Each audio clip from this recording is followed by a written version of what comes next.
Selamat sore dan salam budaya. Perkenalkan, nama saya Tommy Firdaus. Saya saat ini selaku pembawa acara dan sekaligus asisten kurator dari pameran Tonggak yang diinisiasi oleh Fakultas Seni Rupa dalam perayaan Harlah Asri yang ke-70. Kali ini kita sudah bersama salah satu kurator bernama Bapak Sujud Dartanto. Beliau ini selain bertindak sebagai kurator, juga sebagai dosen di Fakultas Seni Rupa dan juga salah satu anggota kurator di Galeri Nasional Indonesia. Kali ini kita akan berbicara seputar kegiatan pameran ini yang akan dilaksanakan kurang lebih dari tanggal 20 sampai 30 November 2020. Salam untuk semua, salam budaya, salam seni rupa. Di kesempatan baik ini kami berdua, saya Sujud Dartanto dan Mas Tommy Firdaus, akan menggunakan kesempatan Kurator Talks ini untuk berbincang mengenai sejumlah hal yang kami anggap menarik di sesi ini. Saya kebetulan bagian dari tim kurator bersama Mas Tommy Firdaus, dan di dalam proses produksi pameran Harlah yang ke-70 tahun ini dengan tema Tonggak, Pendiri dan Pembangun Asri ini, kerja kurasi ini sangat menarik karena kami melakukan sejumlah pembagian kerja. Dan peran Mas Tommy di sini kebetulan dia menjadi asisten kurator yang berperan dalam melakukan sejumlah hal-hal ya. Pertama mengenai bagaimana dari gagasan kurasi kemudian akan sampai pada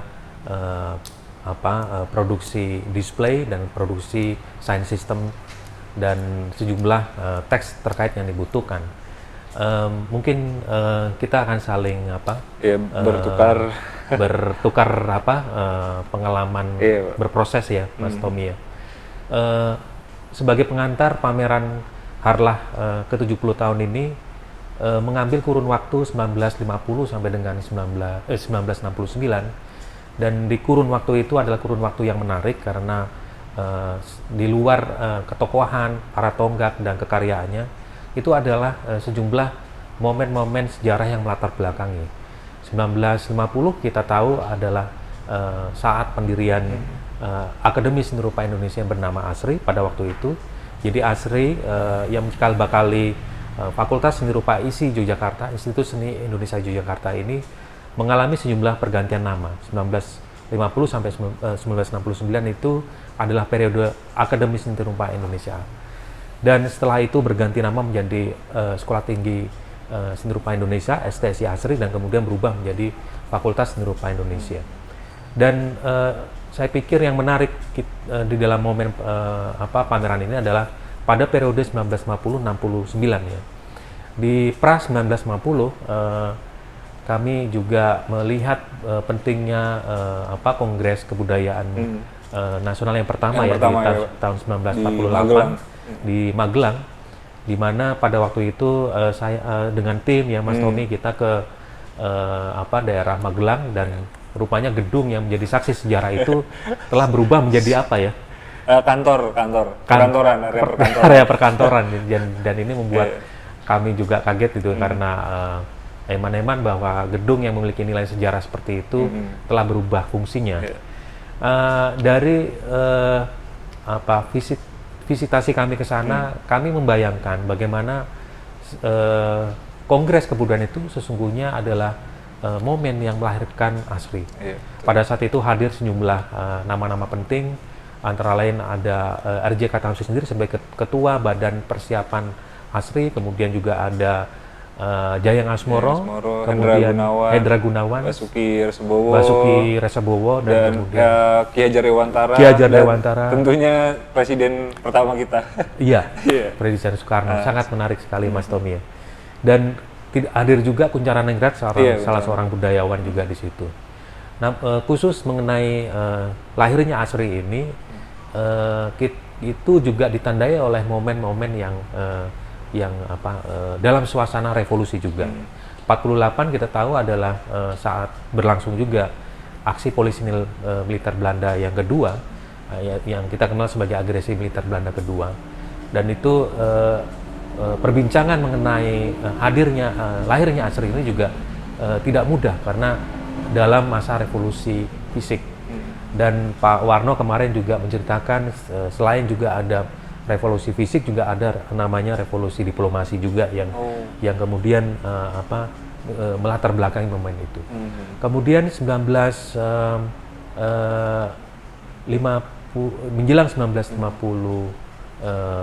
dan sampai 1969 ini juga ditandai dengan bentuk republik kita yang semula adalah Republik Indonesia Serikat, yang kemudian utuh lagi menjadi Republik Indonesia yang utuh. Nah, terjadi banyak pergolakan di berbagai tempat gitu ya, karena munculnya berbagai sejumlah kelompok politik begitu ya, dari Masyumi, kemudian dari Partai Komunis Indonesia, kemudian juga dari kelompok politik yang berhaluan nasionalis, PNI, yang itu kemudian bagi mahasiswa pertama, yaitu yang kemarin waktu kita wawancara bernama Pak Rais Ryan, itu juga menceritakan bagaimana kehidupan menjadi mahasiswa pertama pada waktu itu juga ditandai dengan istilah dia adalah blok-blok ya. Jadi ada blok-blok aliran begitu ya. Dan ada kutipan menarik dari sejarawan ya, saya agak lupa namanya, dia mengatakan bahwa pada saat itu berganti berhaluan politik itu sangat biasa gitu ya. Dan kehidupan di Bintaran pada waktu itu yang kemudian berpindah ke gedung yang di Gampingan juga ditandai oleh suasana zaman seperti itu. Dan kita tahu puncak Indonesia mengalami suhu yang sangat memuncak di tahun 65, dan ada pergolakan mahasiswa juga di tahun 66, sampai kemudian pada ujung 69 itu kita memasuki era Orde Baru yang kemudian diterapkannya Repelita 1 yang memiliki misi untuk industri padat karya. Dari penggambaran ini saya ingin mengatakan bahwa itu akan berpengaruh pada kurikulum awal gitu ya, karena pada amanat awal bahkan seorang Presiden Soekarno melalui Menteri Pendidikannya pada waktu itu, yaitu Muhammad Yamin, juga menyerukan bahwa pendirian ASRI ini juga memiliki misi untuk menuntaskan cita-cita revolusi, dan kemudian juga mengisi pembangunan pada menjelang Orde Baru ya. Jadi munculnya jurusan pertukangan yang sekarang menjadi Kria, kemudian muncul jurusan seni murni, kemudian jurusan desain. Pada awalnya di jurusan desain juga memiliki peran untuk membuat semacam poster perjuangan pada waktu itu, karena memang sosok Jayeng Asmoro misalnya juga menjadi tokoh di balik lahirnya PTPI. Singkatan PTPI itu Pusat Tenaga Pelukis Indonesia, yang saat itu juga memiliki peran penting dalam revolusi fisik, dan juga beliau ini adalah sosok yang terlupakan ya Mas Tommy, karena itu kemudian di pameran ini ada corner khusus atau ruang khusus untuk Jayeng Asmoro, dan ruang khusus juga untuk RJ Katamsi.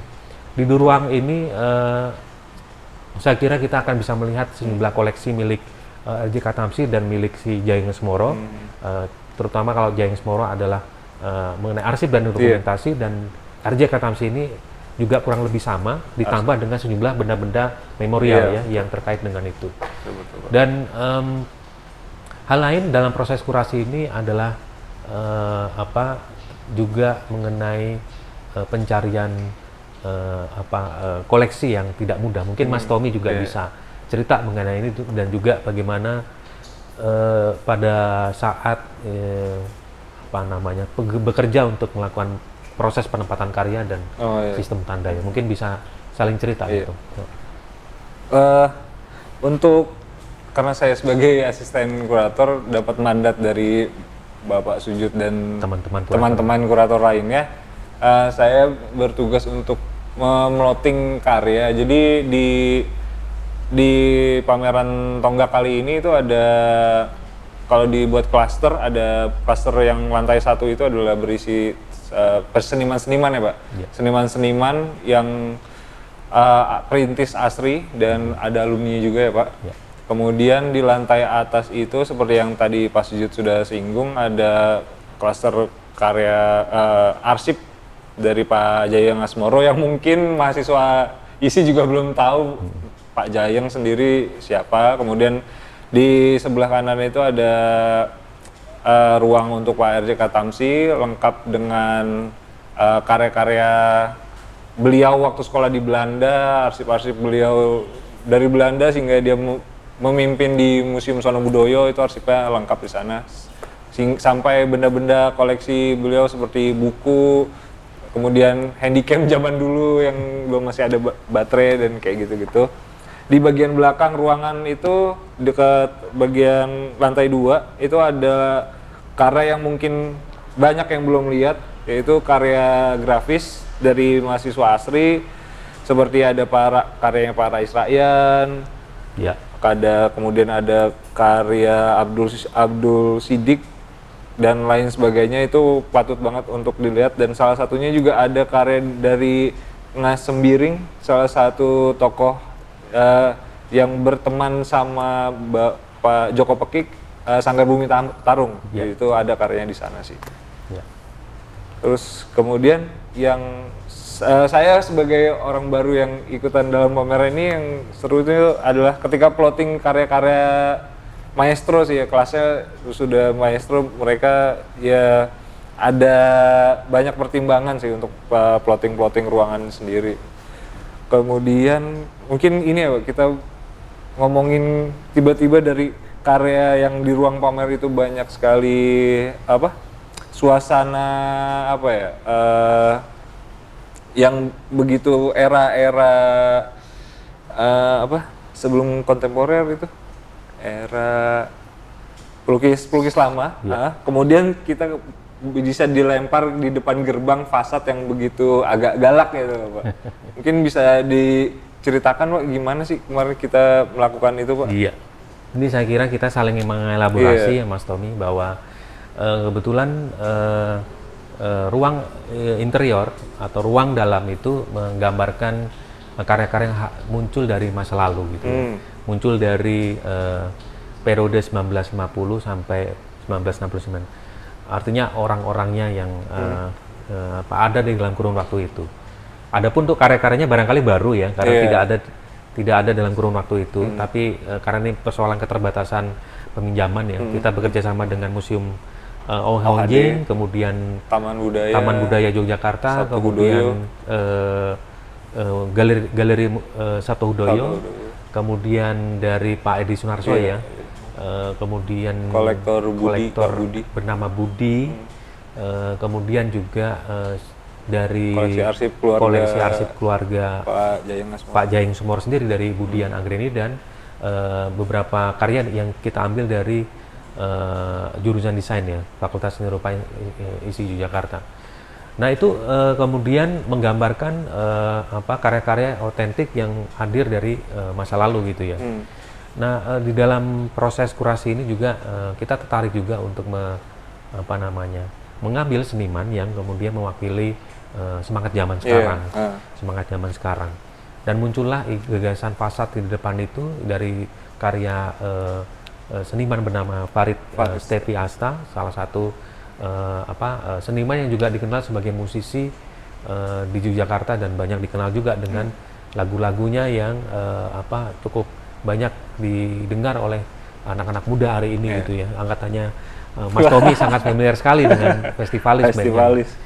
Nah, proses ini kemudian Mas Tommy sendiri kemarin membuat riset mengenai Kongres Kebudayaan.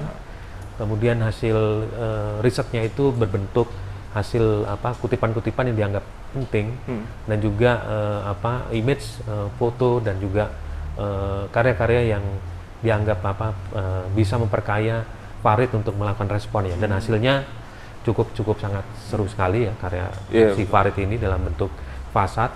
Dan di situ kalau dalam bahasa seni ya mungkin itu pendekatannya adalah juxtaposisi, karena Farid memainkan teks, memainkan image, memainkan kemungkinan yang lain untuk dijahit begitu oleh si Farid menjadi satu karya yang utuh. Dan ini ibaratnya kedua hal yang saling memuliakan ya menurut kami ya, bahwa yang muda juga memuliakan pencapaian dihasilkan oleh para tonggak pendiri dan pembangun ASRI ini. Kemudian jika itu kemudian dilempar terus-menerus di masa lalu, barangkali nggak seger ya. Dan kita perlu refresh, disegarkan oleh seniman yang punya semangat zaman sekarang, karena memang persoalan semangat zaman ini jadi penting gitu ya, untuk menghadirkan suatu konsepsi pameran. Dan terkait dengan ini juga saya kira cukup menarik juga proses itu ya kemarin pada saat proses produksinya juga melibatkan pra-display itu ya, yaitu melalui teknik melakukan plotting karya menggunakan di 3D design terlebih dahulu ya.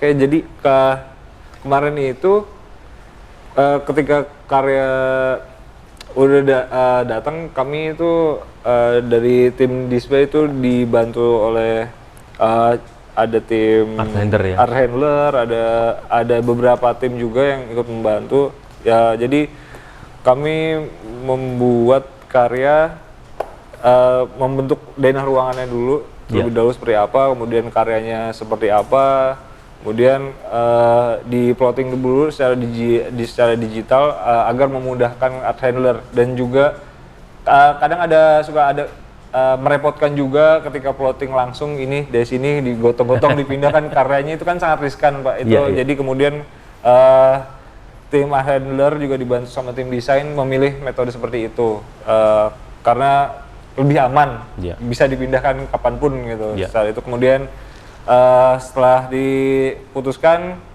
kami memilih plotting yang seperti bisa kalian simak langsung di Galeri RJK Tamsi. Yang menariknya adalah bagaimana mengemas arsip-arsip ini agar tidak kaku seperti arsip dari Pak Jayang Asmoro, kemudian dari RJK Tamsi. Bagaimana tata pajang, kadang arsip itu selalu berkaitan dengan masa lalu yang dengan tumpukan buku ya, terus jaring laba-laba, museum yang udah bau-baunya lembab lah, aroma-aroma. Tapi bagaimana kita menyajikan ini mempengaruhi jenis-jenis tata pajang juga sih. Jadi tata pajang itu juga jangan sampai monoton semuanya datar, horizontal, vertikal. Jadi harus kita dipola terlebih dahulu Pak. Jadi selain secara visual menarik, selain kontennya itu menarik, tapi kalau tata pajangnya biasa aja itu akan sama aja sih. Iya, berpengaruh Pak. Makanya kami memilih seperti itu. Iya, sangat menarik juga nih soal proses produksi pamerannya ya, karena ini memang tantangannya adalah bagaimana ini juga bisa mengingatkan orang atas prestasi atau pencapaian para pendiri dan para pembangun. Juga di sisi lain juga kita harus bisa berkomunikasi dengan publik di hari ini gitu ya, bukan hanya hari kemarin. Lain mungkin juga yang menarik dari proses kurasi ini adalah bagaimana di sebelum proses produksi display misalnya, kita juga melakukan sebuah observasi ya, observasi tempat-tempat bersejarah, kemudian juga mewawancara orang-orang yang kita anggap vital di zamannya gitu ya. Dan dari situ juga kelihatan sekali bahwa karya itu sangat menggambarkan semangat zaman. Kalau dalam bahasa seni rupa itu, konten karya di dalam pameran itu ada yang mencerminkan semangat realisme. Realisme pada saat itu adalah misalnya diwakili oleh karya Trubus ya, berjudul Perokok ya. Yang menarik di situ adalah Trubus diceritakan pernah mengajar di ASRI pada periode awal, tetapi kemudian dia hilang gitu ya, dikabarkan bahwa dia terbunuh ya oleh rezim baru pada waktu itu, yang sempat tercatat di dalam arsip itu pernah mengajar di Akademi Seni Rupa Indonesia ASRI. Ada juga sejarawan yang mengatakan bahwa sebetulnya Trubus itu tidak terkait dengan Lembaga Kebudayaan Rakyat yang menjadi underbow dari PKI, tapi dia sebetulnya memang gambarnya ya seperti itu. Realisme dalam arti apa adanya, menggambarkan subjek apa adanya ya, terutama adalah subjek-subjek yang bertemakan manusia kerakyatan ya, dalam arti yang rakyat ya, bukan yang elitis ya, tapi yang rakyat, karena rakyat ini adalah aktor pengubah sejarah gitu ya di dalam pandangan seperti ini. Tapi yang menarik juga, tidak semuanya di karya-karya pameran ini adalah bercorakan realisme, tapi juga ada karya-karya yang bercorakan naturalistik ya. Kemudian juga ada yang dekorativistik, juga sepintas karyanya juga memiliki muatan abstrak juga.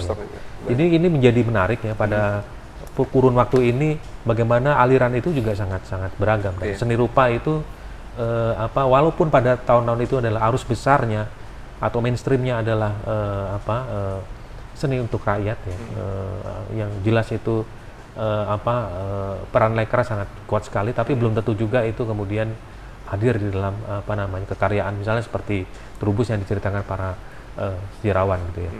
Dan saya kira yang menarik yang lain apalagi ya Tom, juga arsip ya, arsip sangat membuka kita, menjadi jendela kita untuk melihat sejarah ya, bagaimana orang kenalnya RJK Tamsi sebagai pendiri, tapi sesungguhnya peran Jayeng Asmoro juga punya peran penting pada saat dia membuat sejumlah embrio ya, misalnya seperti Sanggar Sriwarna, kemudian setelah itu PTPI. Dan ada kisah juga bagaimana aset-aset dari properti Sanggar di Bintaran itu kemudian dihibahkan ke Akademi Seni Rupa Indonesia yang di Gampingan ya. Tetapi pada tahun ke-6 atau ke berapa gitu kemudian Jayeng Asmoro diberhentikan oleh Menteri Yamin, Menteri Pendidikan pada waktu itu, dari jabatannya sebagai wakil direktur, dan kemudian setelah itu dia memilih untuk keluar dari ASRI. Jadi ini memang sejarah yang perlu kita ketahui, bagaimana dinamika pada saat pembentukan dan pendirian ASRI. Selain itu saya kira yang menarik juga, selain soal sejarah ketokohannya, kekaryanya tadi sudah disinggung juga, itu adalah menurut saya juga spirit dari kekaryaan itu sendiri ya. Jadi bagaimana persoalan skill ini memang luar biasa ya. Seperti di RJK Tamsi, bagaimana ada satu arsip waktu dia melakukan studi di Belanda mengenai anatomi tubuh yang sangat bagus. Dan RJK Tamsi ini juga dia adalah ahli pembaca karakter orang ya, karena melalui tulisan tangan ya. Grafologi, ilmunya itu adalah grafologi. Anda bisa lihat itu di lantai 2. Di lantai 2 ruang RJK Tamsi. Di ruang RJK Tamsi ada buku khusus yang dia menjadi koleksinya tentang grafologi. Dan dari situ kita bisa melihat bagaimana kontak ilmu modern antara Jogja yang waktu itu transisi dari Hindia setelah dijajah Belanda masuk ke Jepang, kemudian menjadi Republik Baru. Itu terjadi kontak dengan pengetahuan-pengetahuan modern didapat dari Belanda. Waktu itu RJK Tamsi juga belajar atau studi di Belanda. Itu yang membuat saya kira menariknya pameran ini dan memiliki relevansi dengan kebutuhan kita untuk melihat sejarah masa lalu kita, dan juga bagaimana karya Farid ini kemudian menjadi jembatan ya dengan generasi sekarang. Mungkin Mas Tommy ada lagi yang sisi yang menarik sebelum kita tutup perbincangan ini. Yang mungkin belum banyak yang tahu, ketika Pak Hendra Gunawan mengajar di ASRI ya, itu menurut saya arsip dokumentasi yang paling menarik, bagaimana Pak Hendra Gunawan mengajak sekumpulan mahasiswanya berjalan kaki dari kampus di mana itu, masih di daerah mana di Jogja ASRI, ke Parangtritis untuk melukis on the spot.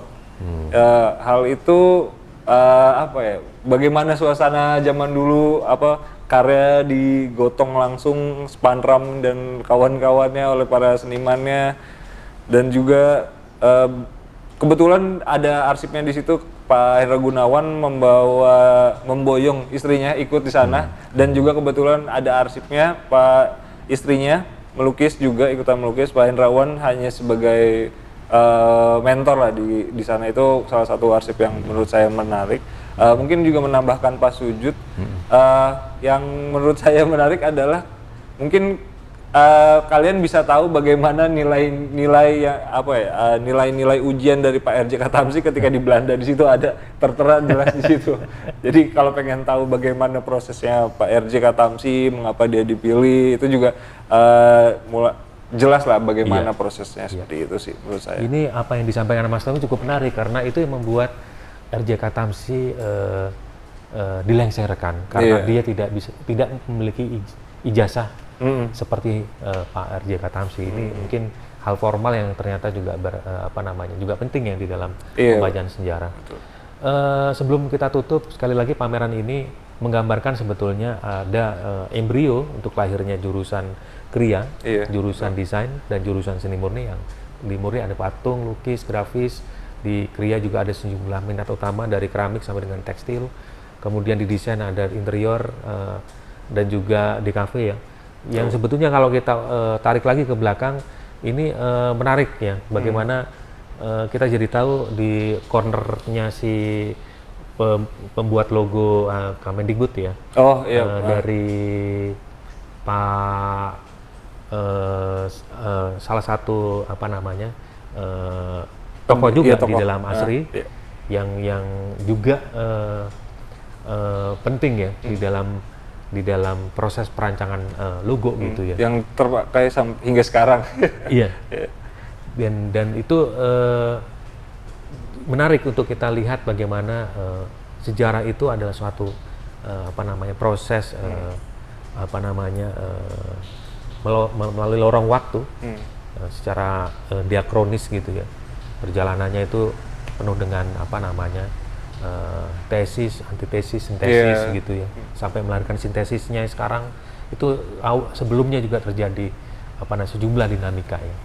Dan sejarah juga kami pikir juga akan berharga apabila kita kemudian sadar mengenai alur ini, dan kemudian kita juga percaya bahwa setelah kita paham ini, kita akan jadi tahu seperti Sujoyono bilang, saya tahu seni lukis mau saya dibawa kemana kira-kira kalau kita belajar sejarah.